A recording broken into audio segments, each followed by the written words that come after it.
I caught my cheating wife on her live stream. It happened by accident, or maybe fate had grown tired of watching me live in the dark. It was a Thursday night, and I was buried in code at the kitchen table of our high-rise apartment in downtown Chicago. The city's skyline blinked outside the window, lights flickering like 1,000 secrets trying to escape the night. I was debugging a freelance project for a finance client, something tedious enough to numb my thoughts. Sasha, my wife of 4 years, had left earlier that evening, claiming she had a late brand meeting with a new sponsor. I didn't question it. Lately, she was always busy, always somewhere, always building her brand. Sasha had become a rising fitness influencer over the past year. What began as post-gym selfies and meal prep tips had snowballed into a 6-figure following and daily streams. I was proud of her, genuinely.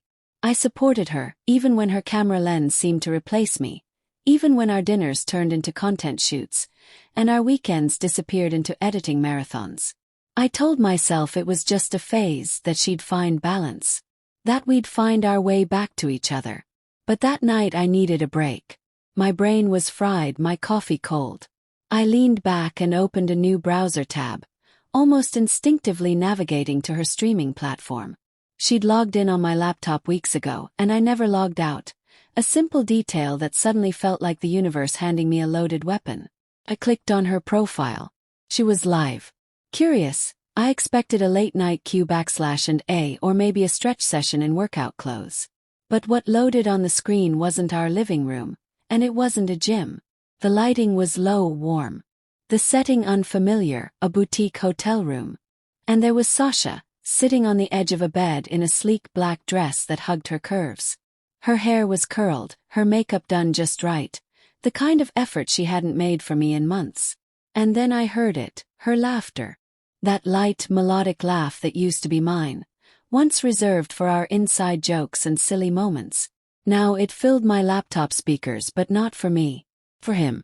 A man I didn't recognize sat next to her. Stylish, confident, too comfortable beside my wife. "You make me feel so alive, Ryan," she whispered, her fingers brushing his arm. I stopped breathing. Then she leaned in and kissed him. Slowly, intimately. The live chat lit up instantly. OMG, new couple goals. Wait, is this real? Sasha finally found her king. My hands trembled as I took screenshots. Frame by frame, betrayal captured in 1080p. The timestamp read 10:47 p.m., the same time she told me she'd be stuck in a business meeting across town. My world fractured. But I didn't rage. I didn't cry.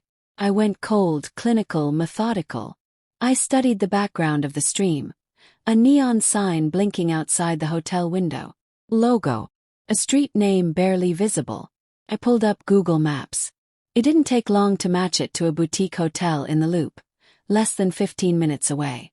I grabbed my keys. The live stream still played on my phone as I drove. Her laughter, once a song to me, now cut like a knife with every mile. At the hotel, I walked in like I belonged. The front desk barely noticed as I slipped past. Sasha had let a room number slip in her earlier banter. "Ryan, don't make me chase you around room 908 again." I took the elevator up, heart pounding. I stood in front of the door for a moment, unsure if I was about to destroy my life or save it. Then I knocked. The door opened. Sasha's smile froze in place as she saw me. "Ethan," she whispered, the blood draining from her face. Behind her, Ryan stood wide-eyed, suddenly very aware of the phone still recording on the bed. The stream was still running, her fans still watching, still commenting. "Wait, who's that? Drama alert. Sasha, explain now." I lifted my phone, showing her the same live feed. "You forgot to log out," I said calmly, though I felt anything but calm inside. My world had shattered, but I wouldn't give her the satisfaction of watching me fall apart. She stepped forward, stammering, reaching out, but I stepped back. Ended the stream from my device. Just like that, her audience vanished. Silence filled the room. She opened her mouth, but I turned and walked away before she could speak. The next month was a blur. Lawyers, papers, boxes. I moved out while she spiraled publicly. Screenshots of her affair went viral. Her followers turned on her. Hashtag Sasha Caught trended for a week. Brands pulled their partnerships. She tried to apologize online, but it only made things worse. Authenticity doesn't come easy when your betrayal was caught in real time. I threw myself into work. The clean, logical world of code became my refuge. No lies in algorithms. No infidelity in a compiler. One evening, exhausted from a marathon project, I drove to the edge of Lake Michigan. I sat on the shore, staring at the skyline glittering across the water.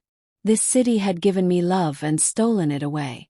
But as the waves whispered at my feet, I realized it had also given me something else. A clean slate. I opened my phone, hovered over her streaming app, and deleted it. Not out of spite. Out of peace. Her live stream had exposed everything I needed to know. It tore apart the illusions I'd clung to and forced me to see the truth. But it also freed me. I didn't need to fight for someone who had already chosen to leave me behind. Under that vast, open sky, with a cool lake breeze brushing my skin, I smiled. Maybe for the first time in weeks. The pain was still there. It always would be, a scar etched into my story. But I wasn't broken. I was free.